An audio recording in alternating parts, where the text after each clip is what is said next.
wonderful service of music, praise, and celebration. For the letter looking forward to this wonderful service, and once again, thank you for putting that service of our church. Thank you.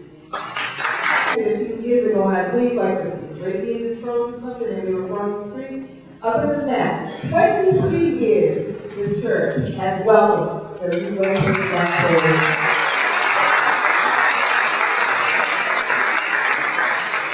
At this time, we're in for a treat. We're having solos by Eric Brown. Eric.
And I know that there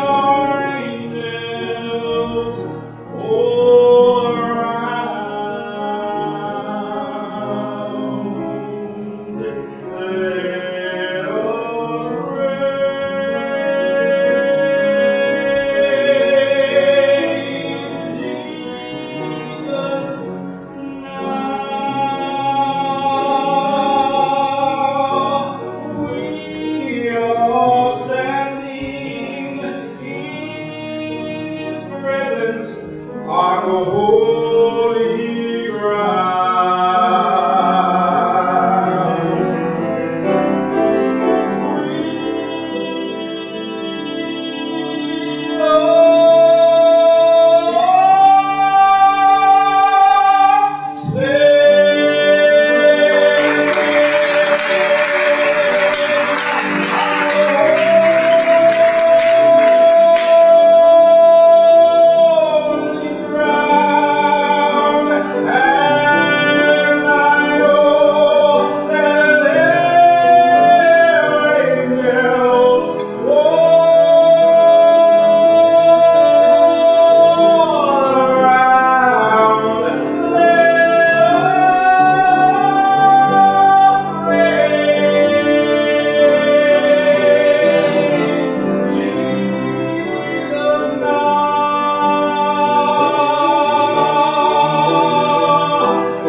Wow.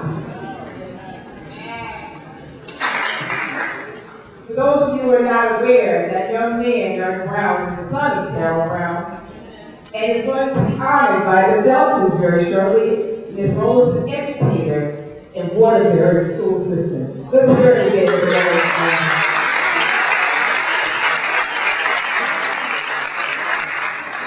Can't imagine having such talented sons in the same family. Wonder who they took out. I don't see Teddy here. Where's Teddy Brown? Oh, he's coming. Okay, well, we'll give him his accolades when he comes here.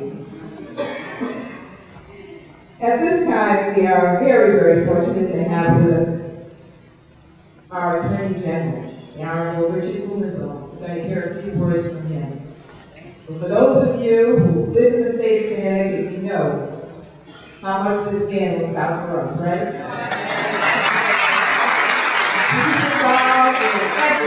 I've never seen an Attorney General. He doesn't have to. I mean, he can just sit up there and do those little things the Attorney General do according to the statute.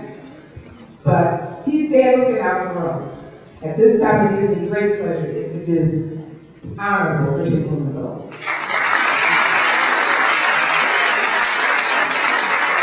I have been here, I think, consistently for 2 decades, without exception. I remember the year when the fight first. And we were going ahead with this celebration, wherever it was going to be. And I know every year that I'm here, if there were no other speakers, and no one else did anything from this podium, and none of us did anything except listen to Eric Brown, it would be a wonderful celebration. And I know every year, when I have the slightest hesitation about possibly having some conflict on this Sunday afternoon, I think to myself, well, little Carol Brown. You know, Martin Luther King spoke truth to power. So he had to know where the power is. And the power is Carol Brown. She dedicates herself to this community. And we have some other really powerful elected officials here. Denise Napier, my colleague, the best treasurer in the United States. Thanks for our money guard. And Nancy Wyman, the best comptroller in the history of the state of Connecticut. And Tony Hart, who makes sure in fighting in the legislature that as much of that money as possible goes to help people in this community and others in the community. And of course, Andrea Jackson Brooks, who has really been a model for me, an inspiration to me of what public service really means in fighting for the people of New Haven here in the Grand Canyon. We have a lot of very distinguished gentlemen here too, but the women are the power.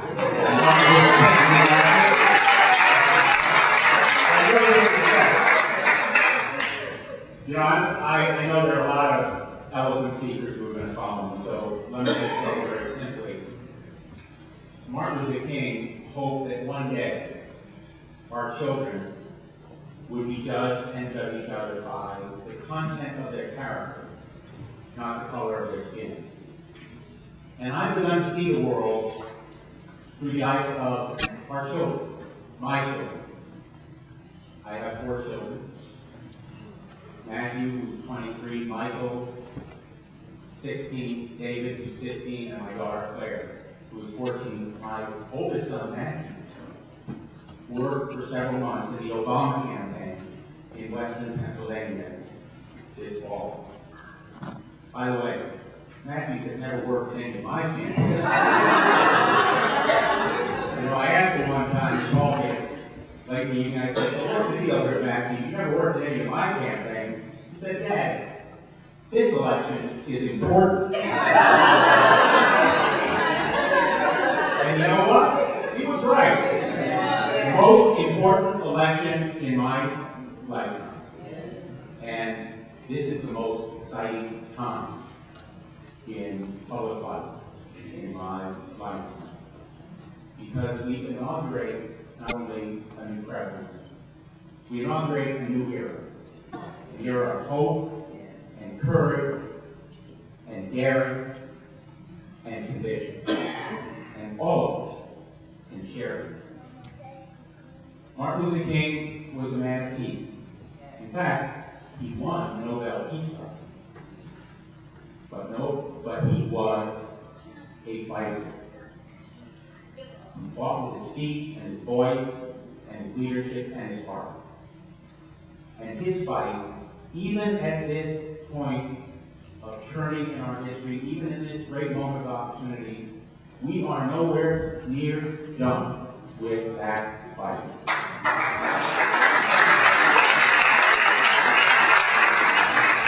And one who knows it best is our new president, Barack Obama, who will fight for us and fight for us health care and education. And I look forward to being a foot soldier, just as Martin Luther King used to say that he was a foot soldier of justice, a foot soldier in the fight to come, because we need to continue that fight for justice. Martin Luther King also said, if there is injustice anywhere, there is injustice everywhere. And that is as true today as it ever was. We need to continue that fight, and every one of us here knows that we will be foot soldiers. We will be called upon to account, and we will be equal to that task with regret. God bless you. God bless America. Thank you.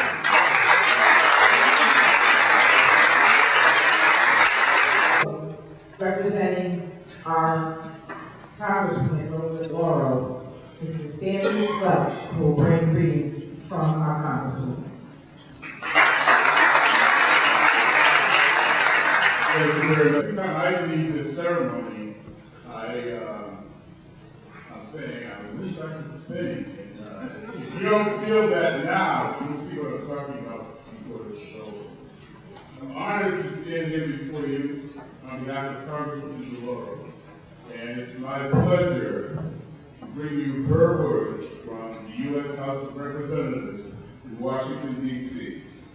Dear friends, Today, as we celebrate the birth of one of our nation's greatest heroes, the Reverend Dr. Martin Luther King Jr., we also look ahead to the realization that all that Dr. King fought and ultimately died for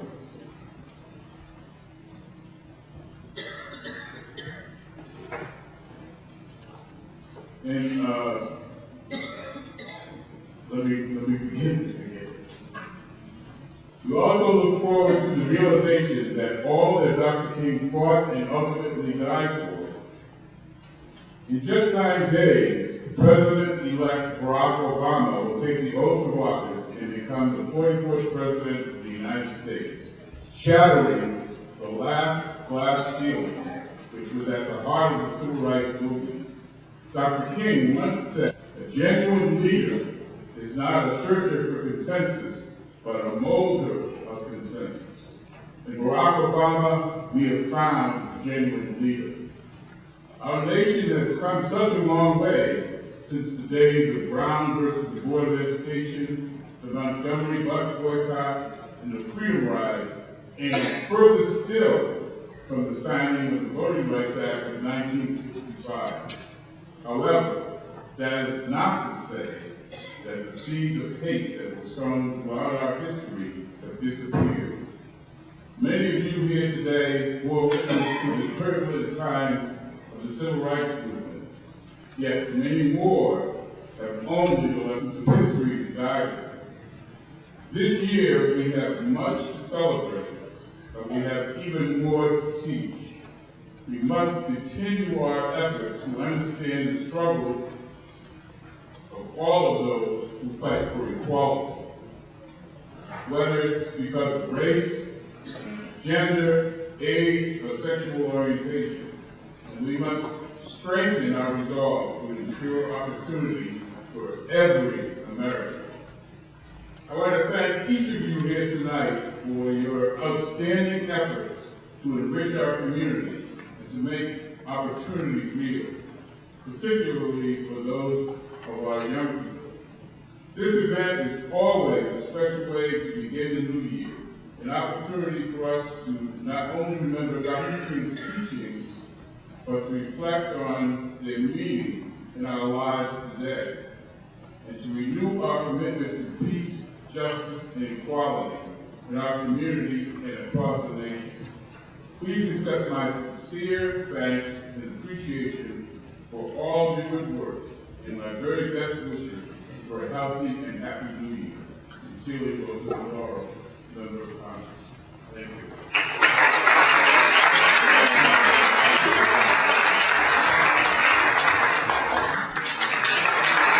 Good afternoon, good evening. Mrs. Brown, you have something to credit. I say this every year, for credit. And as he said, I am so proud of this country. If you think back just a little while ago, I'm sure many people heard people say, there'll never be a female president. There'll never be an African American president. The youth don't care. On this election, we've seen that the youth are not apathetic. We've also seen an African American elected as President of the United States.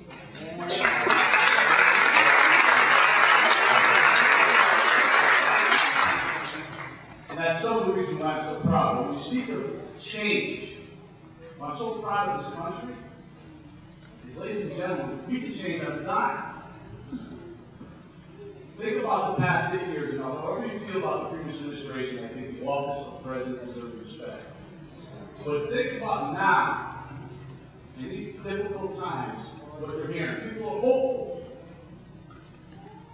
People are willing to go out there and do whatever they can to make this country successful. And the fact of the matter is, go through history in this country, we've shown evidence of change. Repeatedly. And I also want to let you know, now is not the time to stop. Now is the time to move forward. Now is the time to continue to work hard and work together. I've been fortunate to actually hear President-elect Barack Obama speak. incredible speaker. Not only on television, but in person, exceptional. He's extremely intelligent, great leader. But I'd be willing to bet, if you had a good chance to interview him, I bet you can tell you his greatest strength is his perseverance, his ability to overcome obstacles and roadblocks. And believe me, ladies and gentlemen, he's going to be confronted with a number of roadblocks and obstacles. And I'm sure, be those few, that happens in every entity of life, every corporation. You've got 99 successes and 1 failure, and there'll be those few that hang on the failure. But as he continues to move this country forward with our help, he's shown the leadership what it takes to succeed, the perseverance. And I also be willing to bet, none of us can't beat in Dr. Martin Luther King Jr. What his greatest strength was. And I always use the phrase of choosing the hard ways over the easy wrongs. To make the right decisions, not the easy ones. To choose the right path, not the easy path. And I think there's no doubt about it, Dr. King did not take the easy path. But he chose the right one.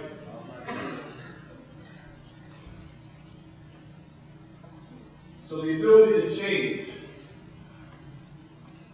with the leadership and work ethic is what makes this country so great. And that's why I'm proud of this country. And I told you I was going to talk to you a little bit about being great. A lot of people pretend to be great. I talk about 2 people who are great.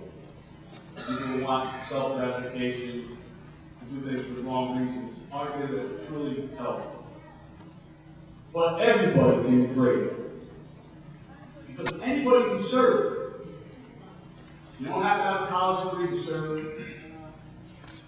You don't have to make your subject confer a degree to serve.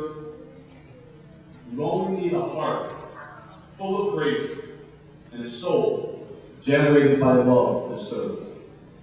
You know who said that, ladies and gentlemen? Martin Luther King. Think about it. Thank you very much for allowing me to be here. I'm very honored. Congratulations. I'm also deeply honored to share the stage with everybody. Happy New Year. God bless you all. Thank you.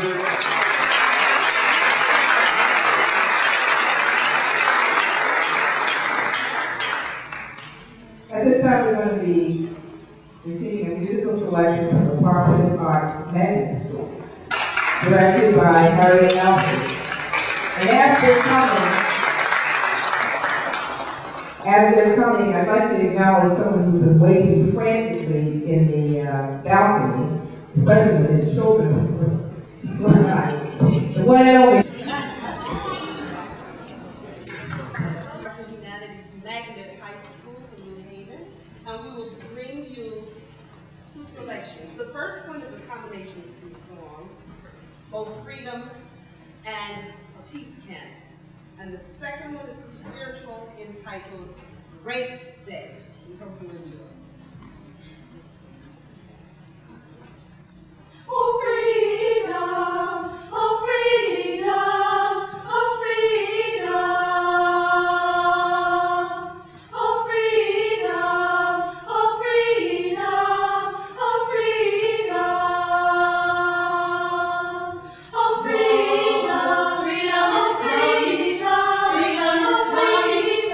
Freedom is coming, oh yes, I'm ready.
may live in peace and harmony. All nations sing in harmony with one song, with one song. All may live in peace and harmony with one song.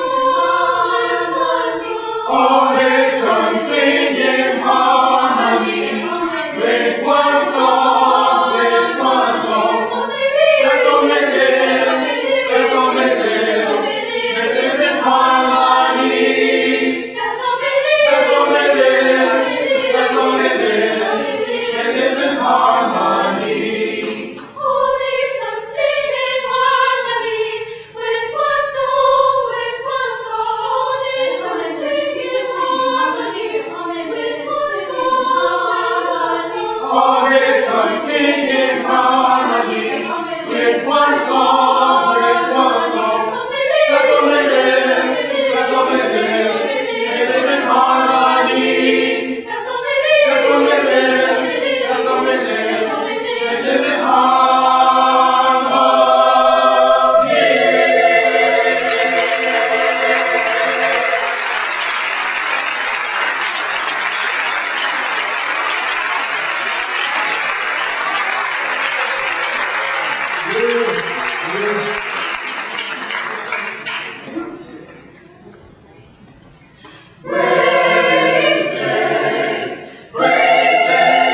Just marching great day. God's gonna build up Zion's walls. God's gonna build up Zion's walls. Great day, the righteous marching great day. God's gonna build up Zion's walls. God's gonna build up Zion's walls. Cheering on Israel. God's gonna build up Zion's walls. Like a smoke in the churning sky. God's gonna build up Zion's walls. Great day, the righteous marching great day. God's gonna build up Zion's walls. God's gonna build up Zion's walls. We will no cowards in our men. God's gonna build up Zion's walls. We call for valiant men. God's gonna build up Zion's walls. Zion's walls, Zion's walls. Great day, the righteous marching great day. God's gonna build up Zion's walls. This is the day of Jubilee, Jubilee, Jubilee. The Lord has set his people free. Zion's walls, Zion's walls. Great day, The righteous marching great day. God's gonna build up Zion's walls, Zion's walls, Zion's walls, Zion's walls. God's gonna build up Zion's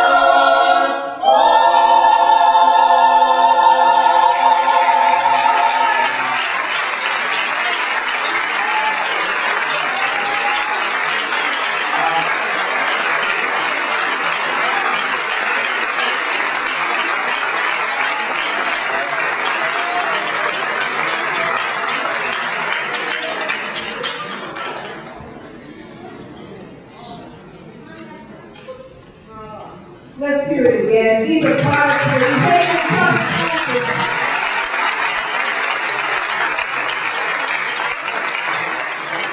in really good accolades to the director, Harry Alford. She's done a fantastic job.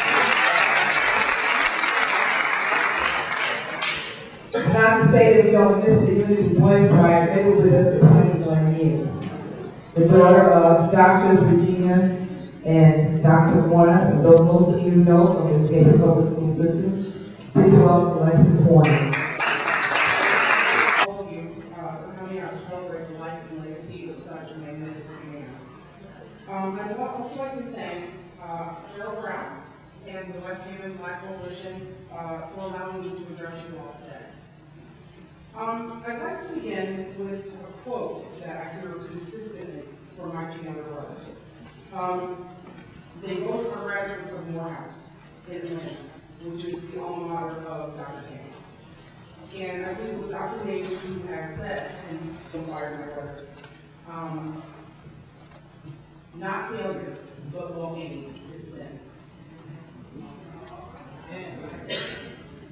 Every generation dreams of improving the prospect for those that will come after. It was in the generation of my parents that Dr. King emerged to lay the groundwork that has allowed many of us gathered here today to live in a world that, while not perfect, affords us opportunities and rights that in his lifetime were a dream away. It was in the generation of my parents that greatness was able to flourish. With a keen intellect, a well-nourished spirit, the tenacious drive of a fighter, and oratory abilities unseen before or since, Dr. King had the ear of the nation and the support of its citizens. Dr. King was the ideal person in the civil rights movement, in what could best be described as a kairos moment. He was placed here by God with a specific purpose. The concept of kairos is an interesting one, an ancient Greek word meaning the right or opportune moment. It refers to a time in between a period of time in which something special happens. One such moment occurred nearly 50 years ago when the Reverend Dr. Martin Luther King Jr. selflessly began the task of deconstructing America's most vicious and destructive institutions. With each march, sit-in, rally, or sermon, Dr. King began to tear down the corrupt practices of Jim Crow, the incomprehensible notion of separate but equal, and the idea that all of America's children were not entitled to her promise, the right to life, liberty, and the pursuit of happiness. We are all familiar with Dr. King's dream, an America where men and women would be judged not by the color of their skin, but by the content of their character. And I am proud to say that in my lifetime, I was able to witness another kairos moment, one that brought Dr. King's dream to fruition. On November 4, 2008, America elected as our 44th president, Barack Obama.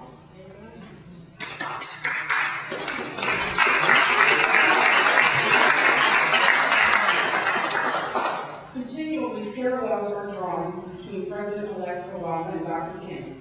But more importantly, in Barack Obama, we see Dr. King's dream personified. There is a West African proverb that says, "The work of God cannot be destroyed. It shall go on forever." Dr. King understood that when greatness is thrust upon someone, they may not live to see the full effect of their work. This made all of his hard work and dedication so selfless.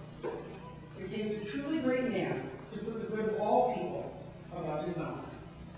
Dr. King was able to accomplish so much in the face of great obstacles and adversity, and nothing better illustrates Dr. King's prophetic nature than his own eloquent words. "I just want to do God's will. And he's allowed me to go up to the mountain, and I've looked over and I've seen the promised land.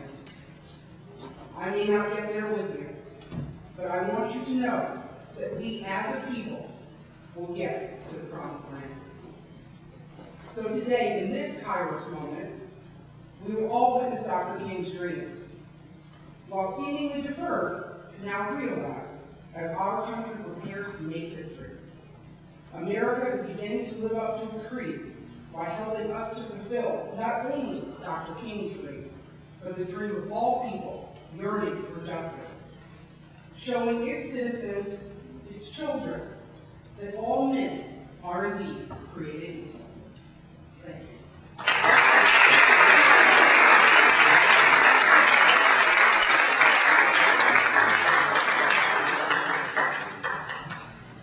The next person I'm going to introduce is very important to me. Pays my salary, of course. But you know, there's an irony here.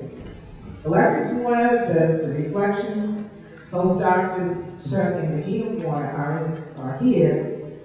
The state controller has a Black History contest that she runs, which is in its 9th year.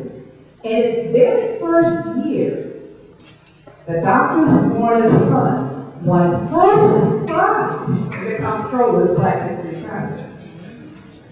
I wish I looked up the title of that, because I can, it would have something to do with my own agenda.